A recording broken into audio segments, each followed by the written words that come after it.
Je voyage solo en Asie et je te partage un vlog par jour. Dernière journée sur Séoul et j'en ai profité pour faire plein de petits quartiers super cool. Donc la journée, elle commence au temple Jogye-sa. J'espère que je le prononce bien comme d'habitude, le coréen, j'arrive pas trop. Le temple est absolument magnifique. Il a plein de lanternes de nuit, ça doit être encore plus beau. D'ailleurs, si vous êtes sur Séoul ce week-end, il y a le festival des lanternes, ne le manquez pas. Tout le monde était en train de le préparer, ils accrochaient des petites prédictions aux lanternes, c'était trop stylé. Ensuite, je suis partie juste dans le quartier d'à côté, le quartier d'Insadong. Ici, vous allez trouver plein de boutiques artisanales, beaucoup de faits main, c'est très sympa. Profitez-en pour flâner dans les petites ruelles, c'est très mignon. Et toujours dans le même coin, je vous recommande vivement de passer à Inseongdong. C'est un petit peu comme un tout petit village en plein cœur de Séoul avec plein de petites ruelles, des maisons artisanales, beaucoup de restaurants hyper mignons. C'est adorable de s'y promener, il n'y a pas de voiture, c'est très étroit. Donc pareil ici, j'ai adoré me perdre un petit peu à droite, à gauche et je me suis retrouvée finalement dans un café qui était absolument splendide, que j'avais vu passer d'ailleurs sur les réseaux sociaux. Mais ça y est, j'arrête de faire confiance aux influenceurs et je vais vous désinfluencer de tout ce que vous voyez parce que oui, c'était magnifique.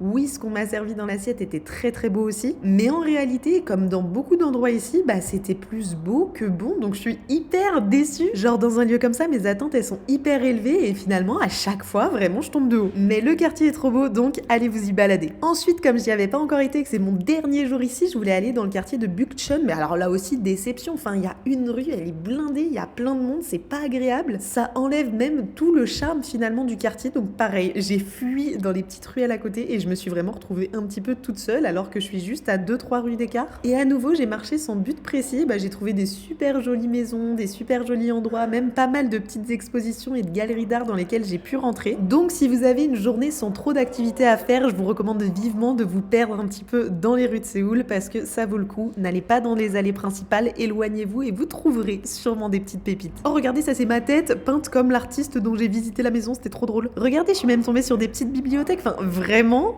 perdez-vous, rentrez dans les lieux, soyez curieux et vous allez vivre un super moment. Après tant de marches et tant d'émotions, je commençais à avoir très faim, donc je suis retournée du côté d'Hongdae où je loge pour aller manger un bibimbap. C'est une spécialité coréenne, c'est la première fois que j'en mange et c'est un restaurant qui était recommandé par Andy. Et là, regardez, il y a même du français sur le menu. Le restaurant est hyper petit, hyper mignon. Vous pouvez même trouver dissimulé des petites canettes Milia Matcha. J'ai trouvé ça adorable. Par contre, personnellement, je suis pas une grande fan de ce plat. Voilà, j'ai pas eu de coup de cœur. J'ai largement préféré le dak galbi d'hier. Et comme toutes les bonnes choses ont une fin, je dis au revoir à Séoul, dernière balade nocturne dans Hongdae parce que demain, je change de ville. Donc pour suivre tout ça, abonne-toi.